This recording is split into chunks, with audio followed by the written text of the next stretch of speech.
Guys, andito po ako sa may Barangay Pagatpat, kung saan po ay pupuntahan po natin yung dike po na nasira, yung bumigay.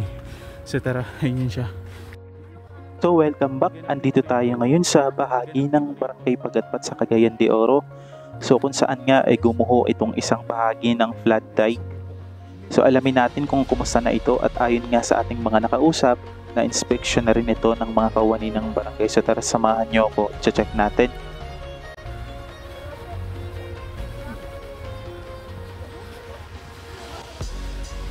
Guys, tingnan niyo po itong dike na to. Nasira siya, bumigay. Medyo mataas po ang tubig ngayon. So ayan, bababain natin. Bababa.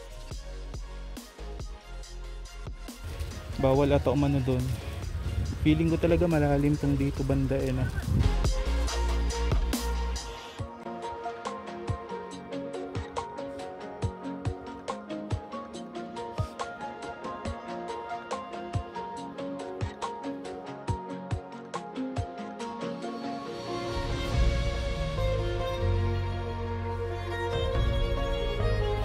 Itatanong po natin kung sino ang contractor nito. Ito siya guys, bumigay talaga siya. Makikita niyo po yung bakal na yan, diba? So delikado. Ito mukhang aayusin naman na ata ito. Bumigay talaga siya. Nung malakas ata ang ulan. So ayan, may mga bata. Andito na po tayo ngayon sa pinangyarihan kung saan may gumuhong flood dike.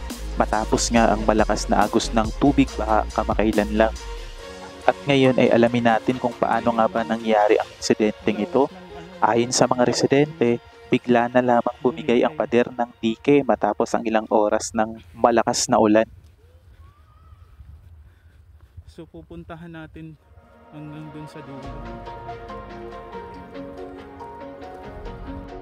Sa ating obserbasyon, makikita na tila kulang sa bakal o steel reinforcement at tamang pundasyon ang bahagi ng konkretong istruktura.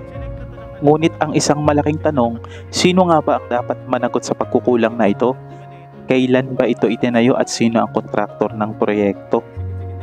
Batay sa impormasyon mula sa mga nakausap natin kanina, nakatakda na itong siyasatin ng mga kaukulang ahensya upang malaman kung bakit bumigay agad ang dike sa kabila ng pagiging bago pa lamang ng pagkakagawa nito. Patuloy na bang binomonitor ng mga kawani ng barangay ang lugar upang matiyak ang kaligtasan ng mga residente sa paligid at maiwasan din ang anumang panganib sakaling muling tumaas ang tubig. So may tulay na ginagawa dun. Ito siya guys.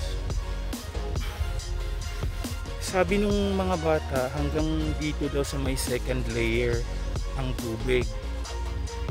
So, itry ko ngang bumaba.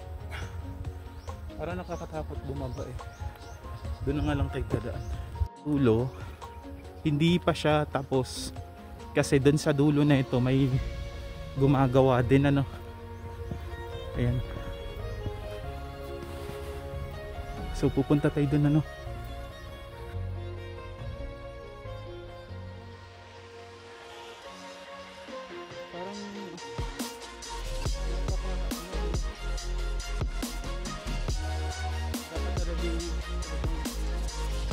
doble ang drainage. So yung tipong pinapala na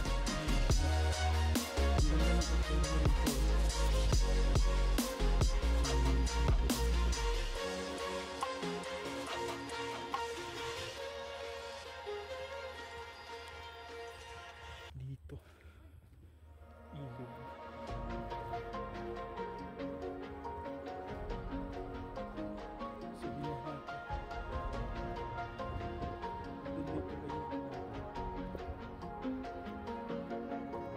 Faces po yung area na to guys, kasi hanggang dito sa dulo, ito na yung pinakadulo. Ang init. Napakainit dito banda eh, no?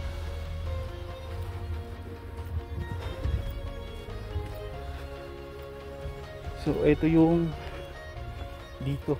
Ayun, makikita nyo naman po guys. Hanggang dito daw umabot sa may second layer. So napakaano ng tubig. Talaga. Napakataas ng tubig o malakas talaga yung tubig. Ayun, so nakausap po natin ano. Chinek na daw to ng ano, barangay kapitan.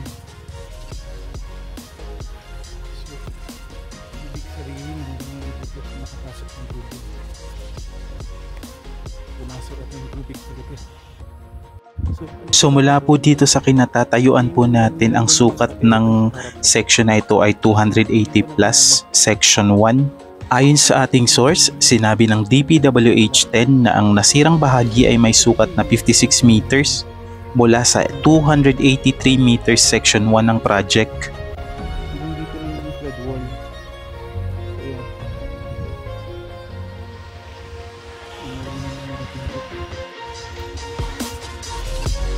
Ito ang bahaging matatagpuan sa gilid ng ilog ng Ipunan, kung saan nga ay kadalasang tumatama ang tubig kaya madaling masira. Nanindigan din ang ahensya na hindi substandard ang proyekto. Na binuksan. Ito naman yung binuksan ng last month ata, or this month lang. Pero hindi ko sigurado ano. Tapos ayun nga, kasi sa sobrang lakas ng tubig baha, so talagang bumigay siya.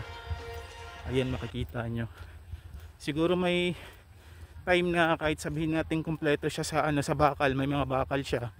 Sadyang malakas talaga ang daloy ng tubig ano. So bumigay siya, lumambot ang lupa. Kaya ito yung sitwasyon ngayon dito sa may flood wall. Andito na po tayo ngayon sa bahagi ng gumuhong dike. Sa ating kinatatayuan, ang nasirang bahagi ay may sukat na humigit kumulang 56 meters mula sa kabuoang 283 meters section 1 ng project. So hanggang dito. Sa makikita natin, may mga bitak pa rin dito sa ating kinatatayuan. Matatagpuan ito mismo sa gilid ng Ipunan River, kung saan tuwing may malakas na agos ng tubig, dito direktang tumatama ang puwersa ng baha, dahilan kung bakit madaling lumambot at tuluyang bumigay ang istruktura. Ayon sa DPWH-10, nagsimula ang proyekto noong taong 2019 at natapos naman noong taong 2022 na may budget na higit sa 106 million. Paliwanag ng DPWH-10, ang istruktura ay gumamit ng stone masonry na nakaharap. Ibig sabihin, pangunahin itong itinayo gamit ang mga malalaking bato at may mga steel reinforcement lamang kada 5 metro. Dagdag pa ng DPWH-10, nag-iiba ang pagpapatupad ng mga proyekto, depende sa disenyo at kondisyon ng lupa. Ang mga pagkukumpuni sa nasirang bahagi ay inaasahang magsisimula sa susunod na linggo, kung saan ang kontratista ay iniulat na sumasagot sa gastos ng pagkukumpuni. Gayunpaman, wala pang timeline na itinakda para sa pagkumpleto nito. Narito naman ang mga pangunahing dahilan kung bakit nagkakaroon ng malawakang soil erosion sa mga bahagi ng gumuguhong dike o flood control structure sa bansa. Una, kakulangan sa matibay na disenyo at materyales. Marami sa mga flood dike o river control structures ang hindi nasusunod sa tamang engineering standards. Kulang sa bakal o steel reinforcements, manipis o mababaw ang pundasyon, ginamit ang mababang kalidad ng semento o buhangin. Pangalawa, malakas ang agos ng tubig at pagbabago ng daloy ng ilog. Kapag may malalakas na ulan o bagyo, nagbabago ang direksyon at puwersa ng tubig. Nagkakaroon ng undercutting sa ilalim ng dike, dahilan upang mahigop ang lupa, nagiging sanhi ito ng pagguho o pagkabitak ng istruktura. Pangatlo, kakulangan sa drainage at slope protection.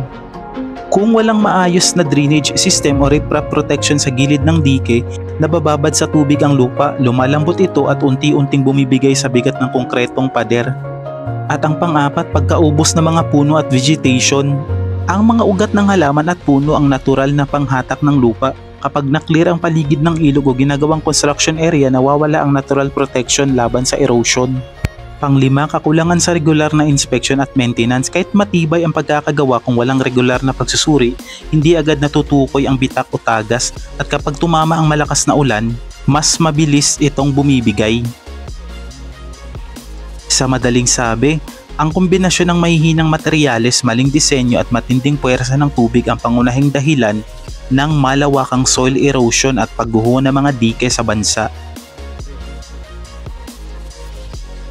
Mula sa nasirang bahagi ng dike, puntahan naman natin ang bagong bukas na Section 2 sa bahagi ng Kamarahan, kung saan kamakailan lamang ay formal na binuksan ang 160 milyong flood control project sa kahabaan ng Ipunan River.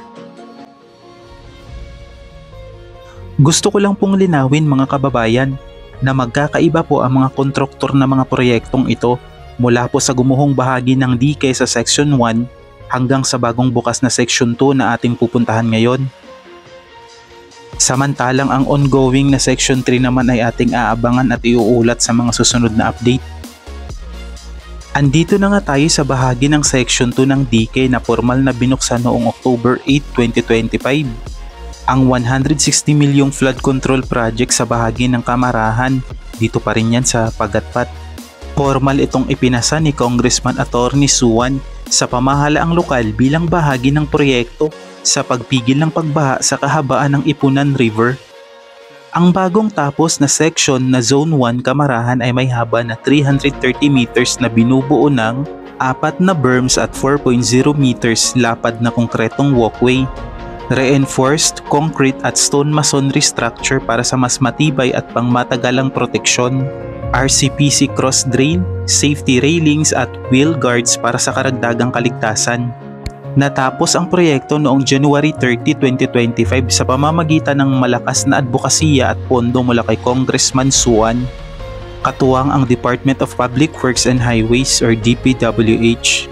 Malaking tulong na ngayon ang infrastrukturang ito sa pagbawas ng panganib ng pagbaha, pagprotekta sa mga ari-arian, at pagsisiguro ng mas ligtas at matatag na mga komunidad sa kahabaan ng Ipunan River.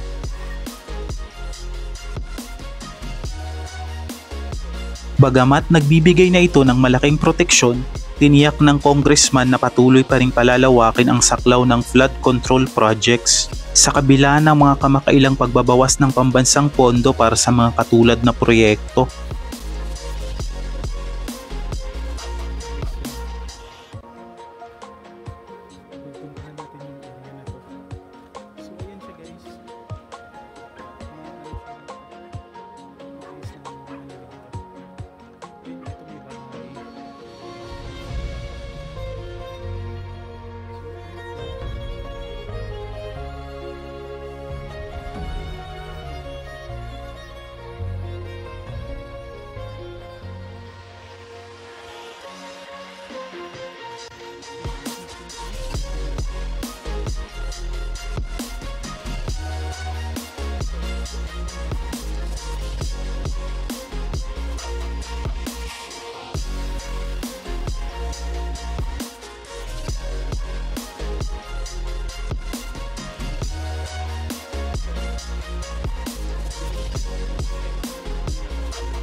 Ang nakikita nyo ngayon ay ang bahagi ng Section 3 na patuloy na ginagawa dito pa rin yan sa Zone 1 ng Kamarahan.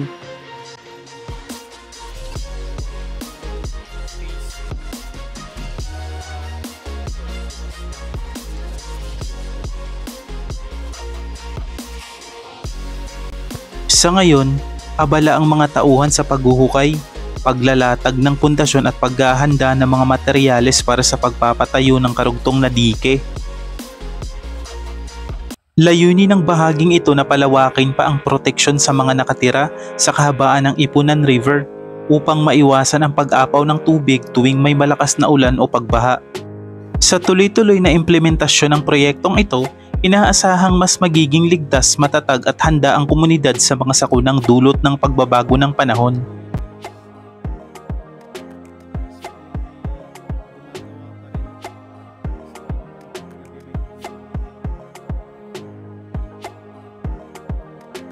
Sa kabila ng mga pagsubok at pinsalang dulot ng pagbaha, patuloy ang pagsisikap na mapatatag ang mga dike at flood control projects dito sa bahagi ng Barangay Pagatpat mula sa Section 1, Section 2 hanggang sa ongoing na Section 3. Isang patunay ito ng pagpupunyagi para sa mas ligtas na komunidad, mas maayos na daloy ng tubig, at mas matibay na proteksyon laban sa mga sakuna. Mula rito sa Barangay Pagatpat, ako po si Kuya Ganap at ito ang ating kwento ng pagbabago at pagbangon. Hanggang sa susunod nating kaganapan, maraming salamat po sa aking mga suking tagapanood at sa aking mga bagong subscribers. Maraming salamat. Hanggang sa susunod.